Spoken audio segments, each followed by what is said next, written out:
How many employees do you have in your business now? About 175. 175. And when you started the company, it was just you, just fresh, just me and a hatchback Chevette and a dream. A hatchback, a dream, and just you. And I imagine you were a landscaper. You're working at a construction company. I imagine something like that. Okay, so yeah, I mean, the story's pretty awesome. I mean, we grew up in a subdivision in Bell River, and we were doing some landscaping at our own personal home. My dad was looking at. My dad was a home builder, was looking at getting some landscaping work done. So we had, a company do some drawings and like that. I think I can do that. I don't think we, need to get somebody to do it. I think we're more than capable of doing that work. And that's kind of how it started off. It started in that great subdivision, did our home, and did the neighbors, and did another neighbors, and just kind of, grew it in how River. And I was 17. From that conversation was at 17 with your old man. What was your dad doing for a living? My dad was a home builder and land developer. Okay, got it. So maybe share with me that first. So from 17 to your first employee, maybe first couple of employees. How long was that? Probably that first couple summers in. Yeah, it was almost immediate. Okay. It was my brother. And, it's definitely played a huge role, in building that out to, then it was basically family and friends, some of their kids and just, started with, one of my good friends, and we started in irrigation and built it out, through that. So it was just all kind of local talent, local people I knew, and, built it up from there. So what would you say was the first big milestone for the company? That first, were earlier memories of a good win? Back. The scariest part is probably the first time that I had to make a significant investment. And, at the time, I had, a few great people that I was working with, including my brother. We were doing some great things, and it was that first major investment. The story is actually pretty funny today when I think back at it, but it was an actual. I went out and sourced, my first tractor, my first truck, my first trailer, and so I sourced all of this, and we actually went to the bank, and I brought my mom. My mom was a school teacher, so she had all the cosign opportunity, and went to the bank, and had all the information for the 3 purchases, and signed on the dotted line, cried all the way home, got home, and I was begging my mother to call and cancel, because I'm like, how am I ever going to pay this back? How much was the loan?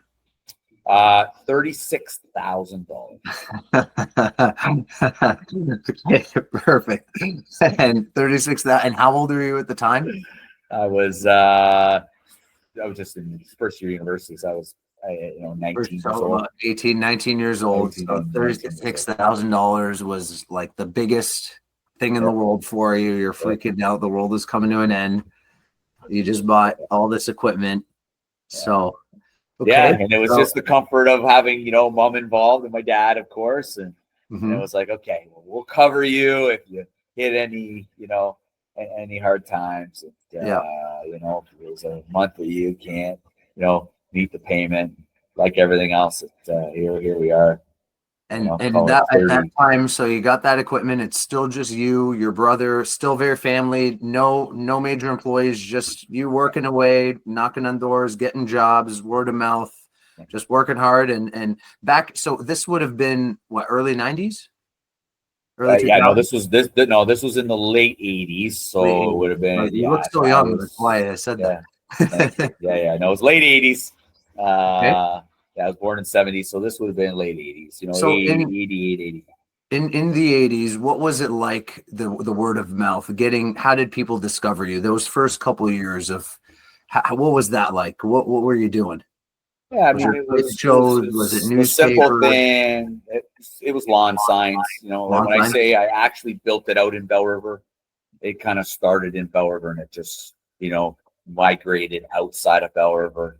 And, always been a big proponent. We're still doing home shows today. Mhm. And also was off the home shows. St. Clair College, always had a spring little show. And, Mhm. I've got some great photos. And, I've got my truck decaled in behind it was part of Yeah. the booth. And Okay. it was, so it was really just, you know, just that great story of just growing it, local grown, building it out, growing, our capabilities or, the level of jobs, scale of jobs that we could do, Mhm. and just really building out from there. Now, you personally at the time, your mindset back then, was it, were you in your mind, because you now know what you have today? You're now 175 employees doing work across Ontario, across Canada, even US as well, from what I've seen, from what you've Yes. put out. Yep. You're at the time, your young 20-year-old self, was that kind of the dream where you're like, I'm going to make this as big as possible? Or were you just enjoying a lifestyle business or wanting to have your own company and make so? What was your mindset at the time? How far Yeah. were you thinking? I've never, I get asked that question a lot, and Christian, to be honest, I'm very intentional with my thinking, very intentional with my mind, with my, my intent and where I want to take things. But I've never, ever, ever been an over planner. I'm not a 2, 5, 10-year plan person. Ever, ever, ever. If anything, and I've said this to many people, I just find, today and in my path, I've just ran into so many people that, overcomplicate, overthink. I'm just very big. Put your head down, go to work, put your head down, make some money, reinvest that money. And, my team still hears it from me today. Money's easy to spend. Mhm. Money is really easy to spend, but let's go make it first. Yeah. And I was just always, intentional on season by season. If I looked at it 6 months at a time, that's probably all that I ever did. Literally 6 months landscape season. Then what am I going to do in the winter? Yeah. In the early stages, I was able to, leave and vacation in the winter, and I was kind of the setup and go skiing and have a few trips in the winter and recharge for spring. And then, grew into the snow side of the business, as we,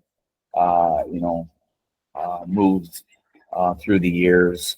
Then it just became thinking spring, summer seasons, thinking winter season. Right now we're in the thick of winter. Now it's full strategy on 2025, spring, summer, which we're completed that. Now it's wrapping up the snow season, and then we'll soon be getting the summer season, and we'll start strategizing what our theory is, and what our intention and what our vision 25, 26 winter will be. So Yeah. I've never been really one to, Just buckle. You're a buckle down and hard work. just Let's that's go. it. Yeah, It hard. really has, and it's not, building across Canada, and then thinking, we would merge companies with, one of my best friends out of the U.S. and we would grow to where it's at today. No, I mean it wasn't at all the vision. It's just things happened along the way. The book is going to be amazing. I don't know if ever I'll write the book, but the path and this, it's pretty remarkable. And all happened without some major hard knocks and some major hits, some setbacks, Yeah. both personally and professionally. So tell me at what point you went from Paul St Pierre, the landscaper, to the next step up, a manager, and now you're not on the jobs, but now you've gotten it to a point where you've got crews, and that transition for you of I'm no longer, that time frame, and I know it may have been a couple of years of you're no longer the landscaper wearing that hat, you're now building the business, and it's now on the business and management and building teams, and the obstacles you would have had during that time. So two-pronged for me.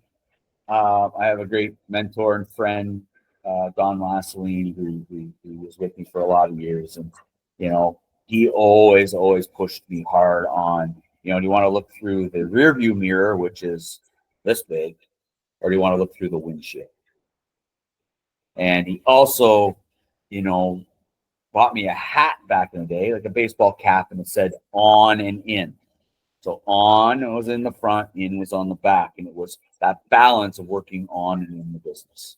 Mm-hmm. And you know, I would say I was more the let's work, you know, 75 hours a week, and I'm still going to work 45 hours a week on job sites. So I call it kind of work boots on. Mm-hmm. You know, I was work boots on for a greater part of probably 25 years of that career. Okay. You know, and as of recent, probably in the last 10, 12 years, you know, so it's a lot longer trajectory than most people think. When people think Yeah, it was, but I still enjoy. And if I had the choice today, I'd be, you know, work boots on and sitting on a piece of equipment and building something and doing something at my golf course, or you know, doing something creative, you know, with work boots on. So I enjoyed it, but I also knew the strong balance. So my days were very set up, you know, early mornings. I'm still a very 5 a.m., 4:30 a.m., 5 a.m. person. You know, by 7:30, then it was working on and in my business at that point, and then work on my business. And Saturdays was filling the pipeline with clients and selling work, and you know, for future weeks ahead. And but it was a long trajectory, you know, along the way. I did manage to keep my, you know, my org chart still very flat, and not a lot of, you know, even today, still not a lot of executive level, a lot of great management, but just keep my hierarchy very, very. And hey, I appreciate it. And I'm going around thanking entrepreneurs for creating these careers with all your hard work that you've done, and with the help that you've had along the way in your career with the employees that you've had. I think on behalf of everyone working for you, I'll thank them for you. You've created an amazing company that, and for the future people that will, hopefully after they see this, we catch attention to some people that say, I want to come work for Paul and build a career in any aspect. You know, now they're a little bit more educated. That's not just landscaping. It could be anything, anything. There might be a place there at Landscape Effects. So I want to thank you for that. And also thank you for the time as well, for sharing your story and a little bit more about your business. So keeping it short and sweet, to the point. And I think you've hit it on all angles here. Appreciate it, Christian. Really appreciate the opportunity. And yeah, like you said, it's, you know, we are always looking for great people to join our team. That's a constant pursuit. You know, something that's never ending. I've said it many times. Even at the scale we're at, we could grow substantially with the right people, having a great team. And you know, without great people, none of this is possible. So if anyone listening, where can people find you? If someone's interested in working for you, how can they reach you? Where would be the best place for them to go? Yeah, I mean, we just launched a new website, so we've got a pretty amazing career section on our website. So www.landscapefx.com. Letter X.com. We got a great career section there, and you know, that's a great place to start. You know, obviously anything on social media, follow us on Instagram, you know, Facebook. I will put in this video, it's on YouTube, so I will be putting the links. I'll put the link to the application page to your website directly in the comments for anybody who's made it this far into it, and we'll make sure people see that for sure. Yeah. Okay. And even reach out to you, Christian. We need to do some business together. I'd love to do something with you. I mean it. Hey, thanks for watching our content. Listen, if you're running a business and you're struggling to find staff, I want to introduce myself. My name is Christian Saab. I own CPG Recruitment, and I help companies across North America find the people that they need to find. Listen, a great business cannot be built unless you've got great people. You and I both understand that having the right people on your team is so important. And And that's where I could come in and help you. So listen, I want you to shoot me a text message. Here's my direct cell phone. Have my number. Reach out to me. I'd love to hear your story and get to know what you're trying to accomplish. And that way maybe I can help you fix this problem.